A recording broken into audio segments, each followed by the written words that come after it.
So last हमने इसमें किया था कि किस तरह से आप डेटा को अरेंज कर सकते हो इंक्रीजिंग या डिक्रीजिंग ऑर्डर में, और कैसे हम डेटा के ऊपर कंडीशंस लगाकर डिफरेंट डिफरेंट डेटा को फेच कर सकते हैं। ठीक है, तो अगर मेरे पास ये कंप्लीट डेटा है एम्प्लॉय टेबल का, जिसको मैं अब सॉर्ट वगैरह नहीं कर रही हूँ, I am just getting this data, fine. So ये डेटा आ गया आपके पास। इसमें भी हम पहले एक चेंज कर लेते हैं कि ये जो डेजिग्नेशन नल है उसकी जगह पर हम कोई डेजिग्नेशन दे देते हैं। So let it be accountant. ठीक है, अगर हम इसको भी अकाउंटेंट करना चाहते हैं तो हम कौन सी कमांड यूज करेंगे? हम डेटा को चेंज कर रहे हैं, सो जब आप डेटा को चेंज करते हो तो अपडेट कमांड यूज होती है। हम लिखेंगे अपडेट, टेबल का नाम दैट इज एम्प्लॉय, सेट किस चीज को चेंज करना है? डेजिग्नेशन को। So update employ set designation is equal to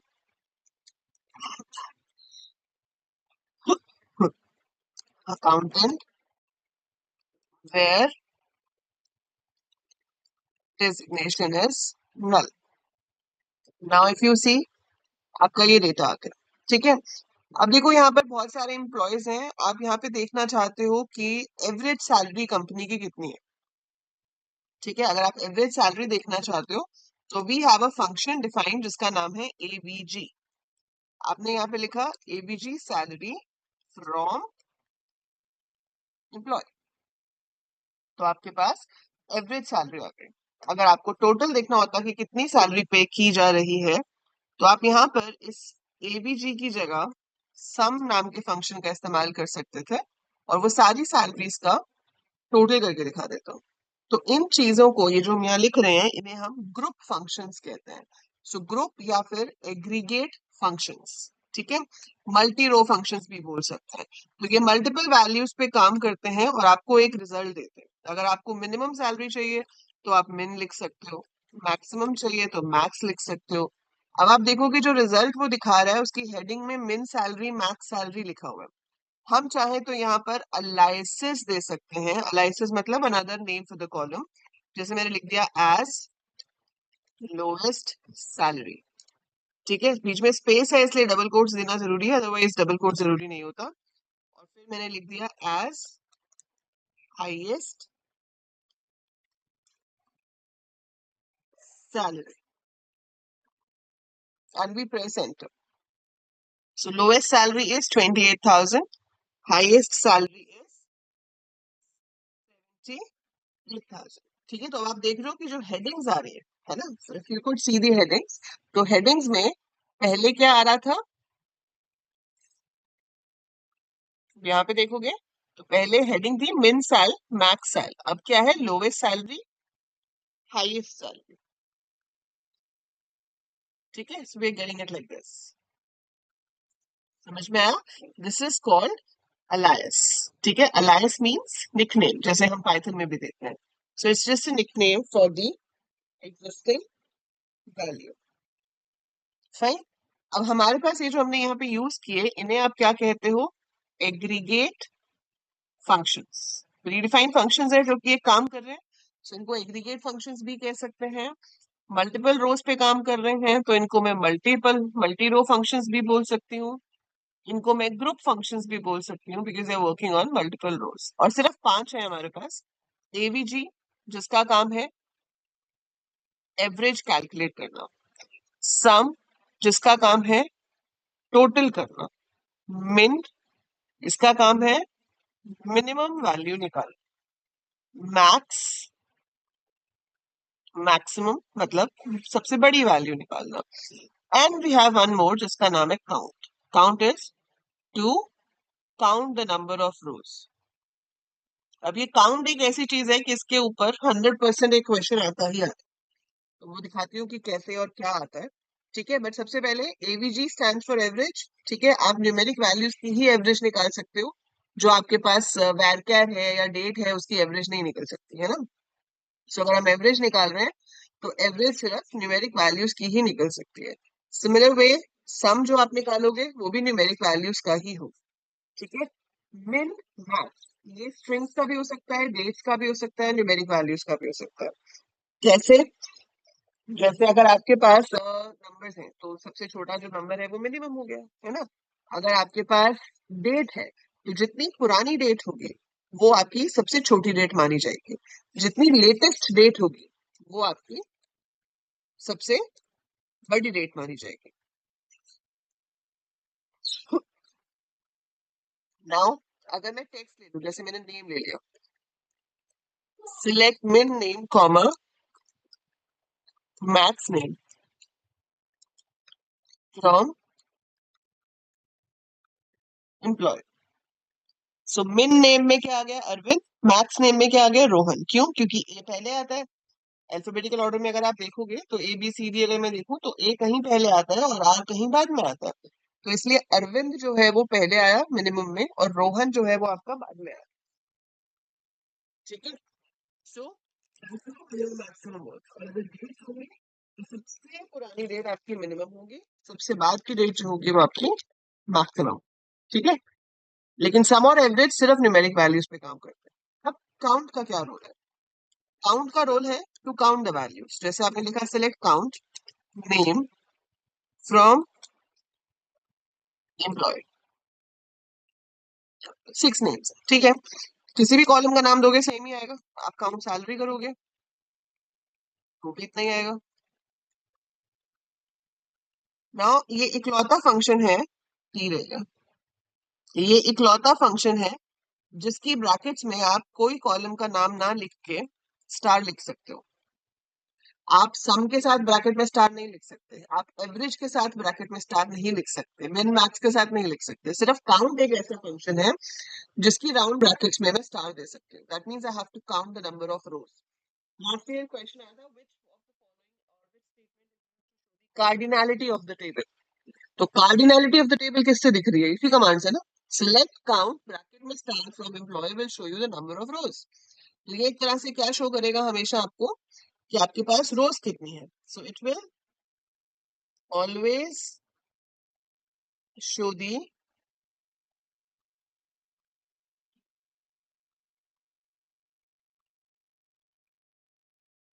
cardinality of the table, that is number of रोज। अगर हम यहाँ पर स्टार की जगह कॉलम का नाम देते हैं तो उसमें वो सिर्फ नॉट नल वैल्यूज को काउंट करता है। मतलब अगर कोई वैल्यू ऐसी है जो नल है तो वो काउंट नहीं होगी। काउंट क्या, कोई भी ग्रुप फंक्शन हो, अगर आपके पास नल है वैल्यू तो वो नल वैल्यू इग्नोर हो जाती है। ठीक है। जैसे कि अगर मैं यहाँ पर अभी देखूं show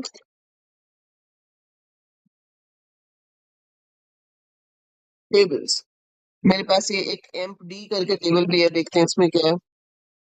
select star from emp डी, let's say we have this. But कोई फायदा नहीं है इसमें, हमारे पास कुछ नहीं है। Let it be select star from project, जैसे ये है। ठीक है। अब इसमें अगर आपने यहाँ पे लिखा सिलेक्ट स्टार फ्रॉम प्रोजेक्ट, अगर मैं यहाँ पे लिखती हूँ select count star from project, so it will give मी 6, क्योंकि 6 प्रोजेक्ट्स हैं। ठीक है। अगर आपने यहाँ काउंट में पी नेम लिखा होता, that is the project name, तो भी 6 आता क्योंकि 6 प्रोजेक्ट के नाम है।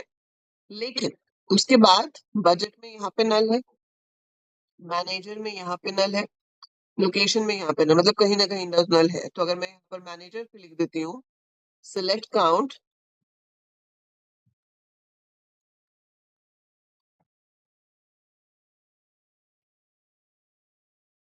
तो क्या होगा? 5 आएगा। क्यों 5 आया? क्योंकि एक जगह पे नल था।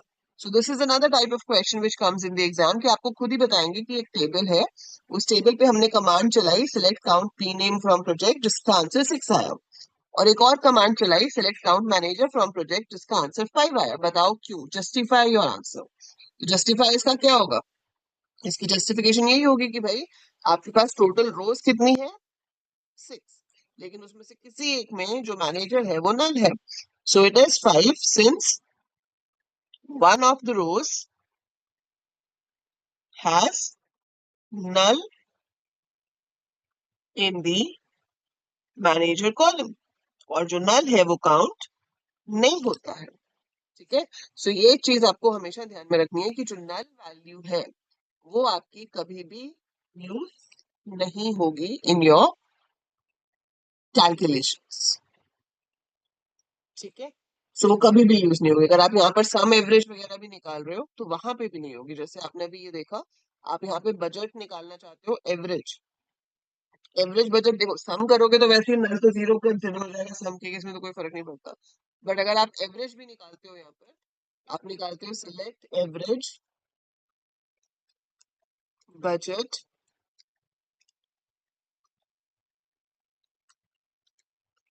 फ्रॉम प्रोजेक्ट, तो अगर आप अब इसका टोटल भी कर लोगे, 7,000, 9,000, 4,000 और ये दोनों को ऐड करोगे, तो आप डिवाइडेड बाय 5 करोगे, डिवाइडेड बाय 6 नहीं करोगे, क्योंकि आपने 5 वैल्यूज ऐड करके उसको 5 से डिवाइड करना है।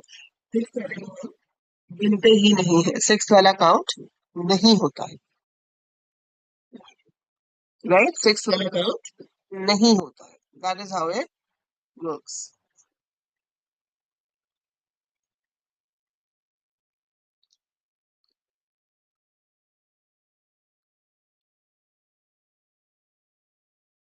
Understood this much? ठीक है। सो ये तो हो गए 5 एग्रीगेट फंक्शंस। मैं आपको नल के साथ एक और चीज करके दिखाती हूँ। जैसे देखो मैंने यहाँ पर लिखा सिलेक्ट बजट प्लस, मैं एक्स्ट्रा दे रही हूँ 500 रुपए फ्रॉम प्रोजेक्ट, मेरे को प्रोजेक्ट का नाम भी शो करना है। तो आप देखोगे कि जहां पे नल है उसमें 500 ऐड करने पे भी नल ही आया।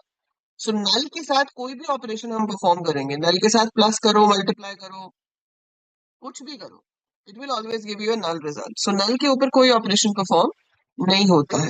ठीक है, null will always give you a null result, always remember that. ठीक है, एक चीज ये हो गई। अब इसमें हम कंडीशंस लगा सकते हैं, जैसे कि आपको यहाँ पर कुछ भी चाहिए, आपको यहाँ पर देखना है कि दिल्ली लोकेशन वाले कितने प्रोजेक्ट्स हैं, तो आपने क्या लिखा,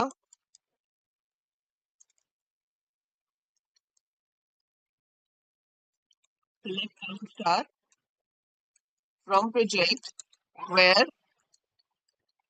location is equal to Delhi. So select count star from project where location is equal to Delhi.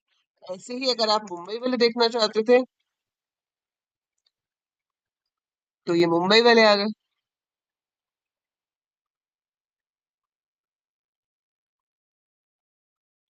ठीक, बढ़िया। बट अगर मैं कहती हूँ कि जितनी भी डिफरेंट लोकेशंस हैं, हर किसी में बताओ कितने प्रोजेक्ट्स हैं, तो मुझे पहले तो ये देखना पड़ेगा कि डिफरेंट लोकेशंस हैं कितनी। तो डिफरेंट लोकेशंस के लिए आप क्या कर सकते हो, अगर आप कमांड लिखते हो सिलेक्ट लोकेशन फ्रॉम प्रोजेक्ट, तो ऐसे आएगा, दिल्ली बार बार बार बार बार आ रहा है। आप चाहते हो कि नहीं, जो चीज रिपीटेड है वो एक ही बार दिखाए, उसको बार बार ना दिखाए, तो हम वहां पर क्या कर देंगे, select distinct location from project कर दिया। तो इसमें जो वैल्यू रिपीट हो रही है वो सिर्फ एक बार आएगी। Getting it? ठीक है। सो इस तरह से हम वैल्यूज को फेच कर सकते हैं और डिस्टिंक्ट यूज कर सकते हैं, अगर आपको रिपीटेड वैल्यूज को सिर्फ एक ही बार देखना है तो। यहां तक कोई डाउट है तो बताइए।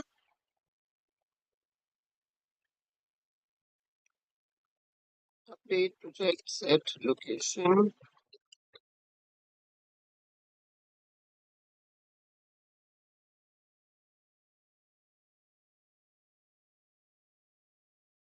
चलो मैंने इसकी लोकेशन भी चेंज कर दी। So we have this means if I put distinct, distinct के साथ आप ब्रैकेट लगाओ नहीं लगाओ, बोथ वे इट वर्क्स। तो ऐसा नहीं है कि ब्रैकेट लगा दो तो गलत हो जाएगा या ब्रैकेट नहीं लगाई तो गलत हो जाएगा, both ways it's correct. So now I want कि वो मुझे दिखा दे कि दिल्ली लोकेशन में कितने प्रोजेक्ट चल रहे हैं, मुंबई लोकेशन में कितने प्रोजेक्ट चल रहे हैं। अगर इसके साथ और भी लोकेशंस हैं तो उन लोकेशंस के भी वो प्रोजेक्ट्स को शो कर दे। So it should show projects of all the locations separately. ठीक है, so, जब आपको इस तरह का कुछ काम करना हो तो वो होता है with the help of a special clause called group by. तो हम क्या लिखते हैं, ग्रुप बाय, और उस कॉलम का नाम जिस कॉलम के बेसिस पे आप ग्रुप बनाना चाहते हो। सो ग्रुप बाय का मतलब क्या होता है कि जैसे आपने ग्रुप बाय दिल्ली किया तो दिल्ली वालों का एक ग्रुप बन गया, मुंबई वालों का एक ग्रुप बन गया। फिर जो भी ऑपरेशन हम बोलेंगे वो उन ग्रुप्स के ऊपर परफॉर्म किया जाएगा। सो इसमें सिलेक्ट का सिंटेक्स कुछ ऐसे हो जाता है, हम सिलेक्ट लिखते हैं, उस ग्रुप कॉलम का नाम लिखते हैं, कंपल्सरी नहीं है यहाँ पे नाम लिखना, पर उसी का ही लिख सकते हो, दूसरा कोई कॉलम आप ले नहीं सकते। सो ग्रुप कॉलम कॉमा, यहाँ पर कोई ना कोई एग्रीगेट फंक्शन होगा, पांचों में से जो मैंने अभी आपको बताया। आप सम कर सकते हो, एवरेज कर सकते हो, मिन मैक्स काउंट कुछ भी कर सकते हो। सो जिस कॉलम पे ग्रुपिंग कर रहे हो उसको फेच कर सकते हो, उसके साथ एग्रीगेट फंक्शन लिखोगे, कोई और कॉलम आप यहाँ फेच नहीं कर सकते। फ्रॉम टेबल का नाम होगा, अगर कोई वेयर वगैरह देना है तो वो पहले आ जाएगा, उसके बाद जाकर ग्रुप बाय आएगा, और ग्रुप बाय में आप ग्रुप कॉलम का नाम लिखोगे जिसपे आपने ग्रुपिंग करनी है, ये वाला। सो ये कॉलम और ये कॉलम सेम होना चाहिए। जैसे मैंने लिखा select location comma count star from project group by location. So ये सेम है, लोकेशन लोकेशन। सो लोकेशन के ऊपर ग्रुप्स बन गए, ठीक है। अब जितने ग्रुप्स बने होंगे, दो बने होंगे तो दो बार ये वाला फंक्शन काम करेगा, चार बने होंगे तो ये चार बार काम करेगा, तो यहाँ पे दो है तो ये दो बार काम करेगा। दो बार करेगा क्या, काउंट करेगा। सो उसने पहले काउंट किया कि दिल्ली वाले कितने हैं, चार, मुंबई वाले हैं दो, तो आपके रिजल्ट में उसी रिजल्ट को वो शो कर देगा। अब मैं आपको ये करके दिखाती हूँ कैसे शो करेगा। देखो, हमने यहाँ पर लिखा select location comma count star from project group by location, ऐसे आ जाएगा, ठीक है। अब वो काउंट स्टार की जगह अगर आप चाहते हो कि नंबर ऑफ प्रोजेक्ट्स लिखा हुआ है तो अलायस आपको मैंने बताया था एज लिखना कंपल्सरी नहीं होता, बट आप लिख दोगे तो अच्छा लगा रहता है। सो आप यहाँ पे लिख सकते हो number of projects. So now you can see the column heading is coming as number of projects, the location, और उसके बाद आपके पास आ गया number of projects. Got it? So this is the basic work of group by. तो जब भी आपको क्वेश्चन में कहा जाए कि सिटी वाइज या फॉर ईच सिटी या फॉर ईच पर्टिकुलर थिंग, कुछ भी जहां पे ग्रुप्स बन सकते हो और आपको पांचों में से कोई ग्रुप फंक्शन परफॉर्म करना हो, सम मिन मैक्स काउंट, तो दैट मीन्स कि वहां पर ग्रुप बाय लगेगा, ठीक है। जैसे कि अगर आपको अभी हम यहाँ पर एम्प्लॉय टेबल पे वापस चलें, सो एम्प्लॉय टेबल क्या था, आपको कहा जाता है कि भाई अलग अलग डेजिग्नेशन की एवरेज सैलरी बताओ कितनी है ना, कि being an executive average salary कितनी है, मैनेजर की कितनी है, रिसेप्शनिस्ट की कितनी है। सो अगर आपको वो निकालनी है तो क्वेश्चन क्या है, display the average salary earned by each designation. तो आप क्या लिखोगे, select designation comma AVG in bracket salary from employ. अगर मैंने सिर्फ इतना लिख दिया तो एरर आ जाएगा, ये अलाउड नहीं है, को इसके आगे लिखना पड़ेगा कि आप ग्रुपिंग कर रहे हो। So group by designation. Now this is okay,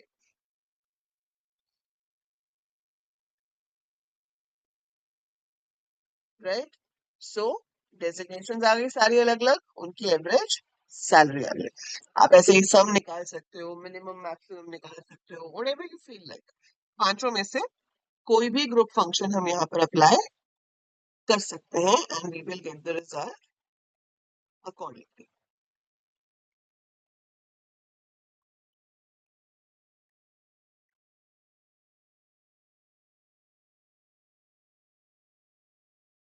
clear है?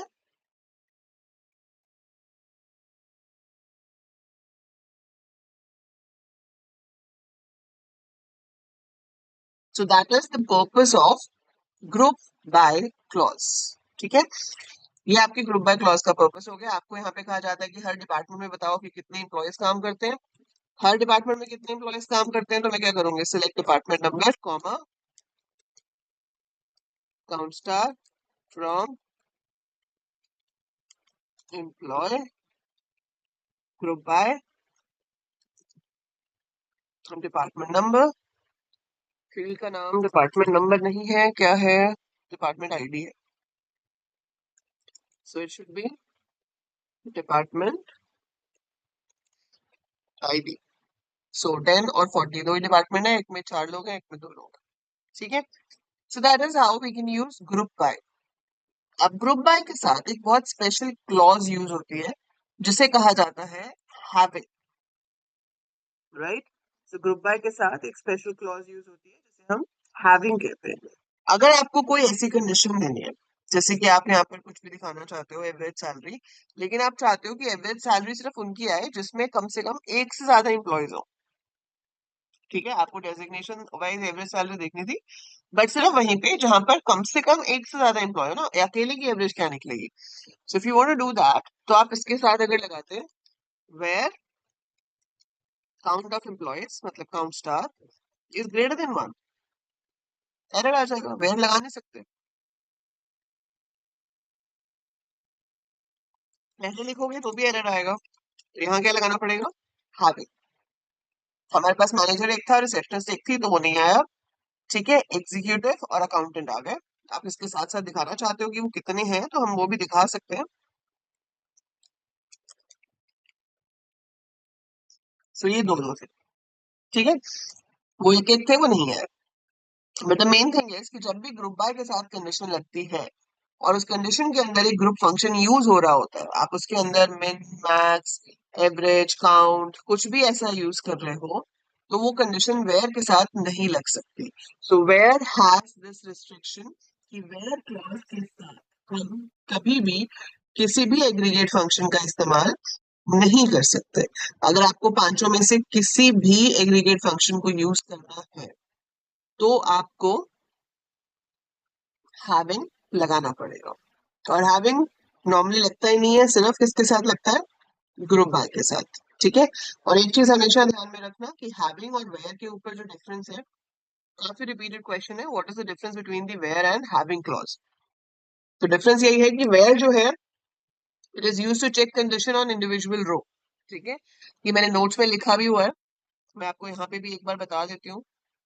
But this is the most important differences you can say, जो आपसे काफी बार पूछा जाता है कि हैविंग और वेयर में क्या डिफरेंस होता है। तो वेयर के साथ वो कंडीशंस आती हैं जो हर रो के लिए चेक होनी होती है, और हैविंग के साथ वो कंडीशंस होती हैं जो पूरे ग्रुप पे चेक होनी होती है। So checks condition for individual row, and this one is used to check condition for the group. ठीक है, so this one checks condition for individual row, this one checks conditions for the group. This can be used with delete, update, select command, only used with select. फिर इसमें क्या होता है? It's given before group by, group by लिखने से पहले आप where लिखते हो, ग्रुप बाय के बाद नहीं लिख सकते। Is given after group by,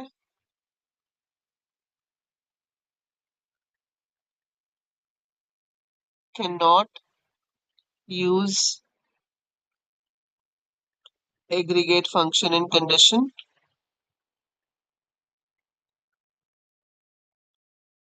this one uses aggregate function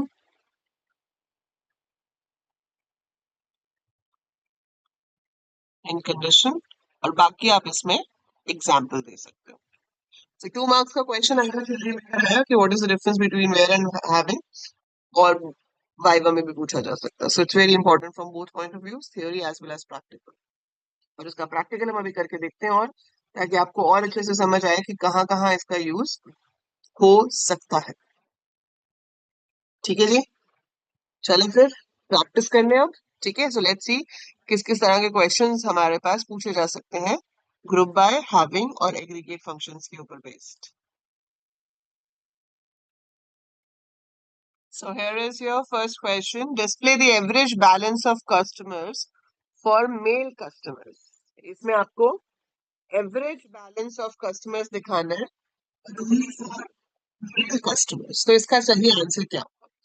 यहाँ पे पूछा गया है, ऑप्शंस आपके पास दी हुई हैं। Select average balance from customer, group by gender, having gender is equal to M. अगर मैं इसको देखूं ये कैसे काम करेगा, तो एक तरह से सही है। पहले क्या होगा, ग्रुप बनेगा जेंडर वाइज। ठीक है, तो दो ग्रुप्स बन जाएंगे, एक मेल का और दो फीमेल, मतलब दो ग्रुप बने, एक में सारे मेल हो गए, एक में फीमेल हो गए। फिर उसके बाद उसने एवरेज बैलेंस निकाला। ठीक है, पर उसके बाद कंडीशन लगा दी कि having gender is equal to M. So having gender is equal to M में सिर्फ एम वाली कंडीशन जिस ग्रुप पे ट्रू होगी उस ग्रुप को शो कर देगा। तो देखा जाए तो मेल वालों का जो बैलेंस है वो शो हो जाएगा। ठीक है, सही है। सेकंड कमांड देखते हैं। Select AVG balance from customer where gender is equal to M, group by gender. तो इसमें क्या लगाया है, वेयर। वेयर पहले काम करता है before you make the groups. तो where gender is equal to M, तो इसमें तीन जो जेंडर एम वाले थे वो पहले सिलेक्ट हो जाएंगे।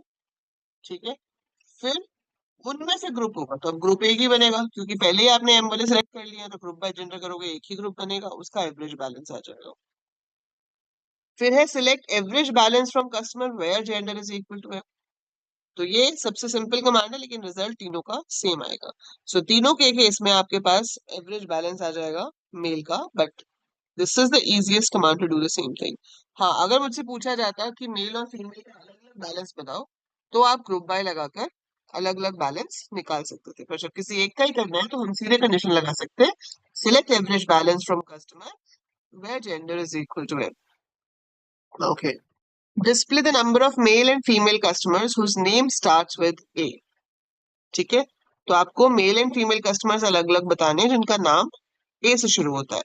तो देखो, इसमें पहली चीज कि जो नाम ए से शुरू होता है वो कंडीशन इंडिविजुअल रो पे चेक होनी चाहिए, है ना। तो सबसे पहला आपको ये डिसाइड करना है कि कंडीशन ग्रुप के ऊपर चेक हो रही है या कंडीशन इंडिविजुअल रो पे चेक हो रही है। तो हर बंदे का नाम अपना अलग होगा, हर इंसान का नाम अपना अलग होगा।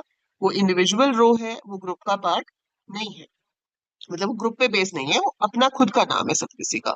तो इंडिविजुअल कंडीशन चेक हो रही है, तो ये name like A percentage having के साथ तो हो नहीं सकता क्योंकि वो इंडिविजुअल चेक हो रही है और हैविंग ग्रुप पे चेक करता है। तो वेयर के साथ होगा। ठीक है, अब इसमें वेयर लगाया है इन्होंने ग्रुप बाय से पहले, इसमें वेयर लगाया है ग्रुप बाय के बाद। वेयर कभी भी ग्रुप बाय के बाद नहीं आता, तो ये नहीं हो सकता। बताइए, so select gender comma count star from customer where name like A percentage group by gender. So this is correct. तो पहले वेयर चलेगा, वो सिर्फ उन लोगों को निकालेगा जिनका नाम ए से शुरू होता है, वो बाय चांस दो ही है हमारे पास यहाँ पे। फिर वो उसका ग्रुप करेगा जेंडर वाइज, तो एक मेल एक फीमेल, आंसर आ जाएगा जेंडर M1F1। ठीक है, सो अगर आपको आउटपुट पूछ लिया जाता है पेपर में कि इसका आउटपुट बताओ, तो आप कैसे लिखोगे, जेंडर काउंट स्टार M1F1, वो है जिनका नाम ए से शुरू होता है। अदरवाइज आपके पास मेल 3 है, फीमेल 2 है यहाँ पे। सो ये छोटी छोटी चीजें हैं जिससे आप इजी आंसर फाइंड आउट कर सकते हो। ठीक है, कि जैसे वेयर जो है वो ग्रुप बाय के बाद नहीं आ सकता, हमेशा पहले ही होता है। अब इसका आउटपुट बताना है हमने। Select sum quantity comma material from furniture, group by material, having count star greater than 2। ठीक है, आपको क्या शो करना है, sum of quantity and you have to show the material from furniture group by material। Material के wise group कर लो, तो क्या है, वुड एक ग्रुप हो गया हमारे पास, 4 है वुड के अंदर। शो किनको करना है, जिनका काउंट 2 से ज्यादा है। काउंट 2 से ज्यादा है, तो वुड कितने हो गए मेरे पास, 4। मतलब वुड तो शो होगा क्योंकि इसका काउंट 2 से ज्यादा है, लेकिन शो आपको काउंट नहीं करना है। शो आपको क्या करना है, जो सम सिलेक्ट के साथ लिखा होता है। ये चीज हमेशा ध्यान रखना, कंडीशन किसी भी चीज पे लगाई हो, स्क्रीन पे डिस्प्ले वही होगा जो यहाँ है सिलेक्ट के साथ। तो सिलेक्ट के साथ क्या है, सम ऑफ क्वांटिटी, तो 12, 12 प्लस 300 312, 312 plus 300, 612, 612 and 45, 657। ठीक है, उसके बाद है लेदर। लेदर का एक हो गया, दो हो गए। So count star greater than 2 है, तो दो तो इक्वल टू 2 तो नहीं है, तो लेदर नहीं आएगा। फिर आया मेटल। मेटल एक है, मेटल दो है, दो है वो भी नहीं आएगा क्योंकि ग्रेटर देन 2 है। फिर आया प्लास्टिक, वो तो है ही एक। ग्लास है ही एक, तो वो भी नहीं आएगा। सिर्फ इतना ही आंसर होगा आपका, क्योंकि सिर्फ वो है जो काउंट दो से ज्यादा है, बाकी किसी का भी काउंट 2 से ज्यादा नहीं है, इसलिए आपके पास आंसर में सिर्फ वुड ही आएगा, और उसका सम आया 657। ठीक है, तो ऐसे आउटपुट निकालने के लिए आपके पास क्वेश्चन आ सकता है। देन आपके पास ये टेबल गिवन है, विच आर ईदर ग्लास और लेदर मटेरियल। तो आपको इसमें से वो वाले फर्नीचर की डिटेल्स दिखानी है जो कि या तो लेदर मटेरियल से बने हैं या फिर ग्लास से बने। ठीक है, सो ये देखो, select star from furniture where material is equal to glass and material is equal to leather. This is same as the example I told you, कि जहां पर हमने कहा था कि class is equal to 10th and class is equal to 12th। अब या तो बच्चा 10th में होगा या 12th में होगा ना, दोनों में तो नहीं हो सकता। तो एंड लगाने से क्या आ जाएगा, एम्प्टी सेट। या तो मटेरियल आपका ग्लास होगा या मटेरियल लेदर होगा। ग्लास है तो लेदर नहीं हो सकता, लेदर है तो ग्लास नहीं हो सकता, तो एंड का आंसर तो हमेशा फॉल्स ही आएगा, क्योंकि इसमें दोनों में से एक कंडीशन फॉल्स होगी ही होगी फॉर श्योर। तो और होता तो सही आंसर होता।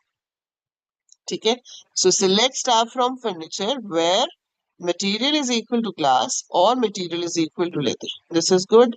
Select star from furniture where material in glass, comma leather. This is also correct. So B and C will give you the correct answer in this. A नहीं देगा, A में आपका empty set आ जाएगा। ठीक है, okay. To display the F number, F name, quantity of all those furnitures from table furniture whose quantity is between 200 to 400। ठीक है, तो इंक्लूसिव अगर हम मान के चलते हैं, वैसे यहाँ पे मेंशन नहीं है कि इंक्लूसिव लेना है या नहीं। तो अगर आप यहाँ पर आंसर करते हो, बाय चांस मान लो पेपर में ऐसा क्वेश्चन आता है, तो आप यहाँ पर क्या करोगे, एज्यूमिंग इंक्लूसिव है 200 to 400, तो ये दोनों सही होंगे, ये दोनों सेम मतलब है। और अगर इंक्लूसिव नहीं है तो option number A will be your correct answer. Inclusive मतलब 200 होने पे नहीं दिखाएगा, 400 होने पे नहीं दिखाएगा, अगर इंक्लूसिव नहीं होगा तो। इंक्लूसिव है तो 200 पे भी दिखाएगा, 400 पे भी दिखाएगा, बीच में वैल्यू होगी तो भी दिखाएगा। To count number of furniture made by each material from table furniture which are not supplied by S01। तो each का मतलब है मटेरियल के वाइज ग्रुपिंग होगी, सप्लायर की कंडीशन जो है वो वेयर में आएगी। ठीक है, तो इसमें ये सब तरीके हैं बेसिकली नॉट इक्वल टू को चेक करने के। अगर आप ध्यान से देखो, मैंने आपको बताया था, this is the sign for not equal to, this is also the sign for not equal to. और नॉट इक्वल टू के लिए मैं ऐसे भी लिख सकती हूँ, नॉट इन S01, उसका भी मतलब वही है। सो इसका मतलब है ऑल ऑफ दीज, इसमें से कोई सी भी कमांड यूज करो सेम आंसर आएगा। Select material comma count star from furniture where supplier ID is not S01। ठीक है,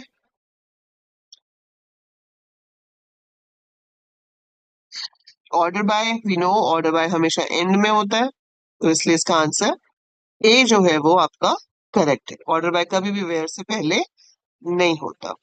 select max salary from salesman where bonus is equal to null. So none of these. Null के साथ अगर आप condition check करते हो तो error नहीं आता, ठीक है, बट वो कुछ रिजल्ट भी नहीं दिखाता। तो इसका सॉल्यूशन क्या होगा, what should be the solution for this. फटाफट से लिखो कमेंट्स में, बताओ मुझे what should be the solution for this. इस क्वेरी में क्या प्रॉब्लम है, क्या ठीक करूं मैं यहाँ पर, क्या ठीक करूं जिससे ये प्रॉब्लम सॉल्व हो जाए। यहाँ पर बोनस इक्वल टू नल की जगह आपको करना पड़ेगा बोनस इज नल, क्योंकि नल इक्वल टू साइन से कंपेयर नहीं होता है, इज लगाना पड़ेगा, बोनस इज नल। ठीक है, now select count salary minus count bonus from salesman. Sales salary देखो मेरे पास कितनी है, 1 2 3 4 5 6 7 8। बोनस 3 जगह पे नल है, मतलब 5 जगह पे बोनस है, तो it's count salary will give me 8, count bonus will give me 5, minus करेंगे तो 3 आएगा। So option number C should be your correct answer. So that is it अभी के लिए। और आपको एक क्वेश्चन दे देते हैं जो आप करेंगे एज होमवर्क। ठीक है, so you have to write down the commands for that.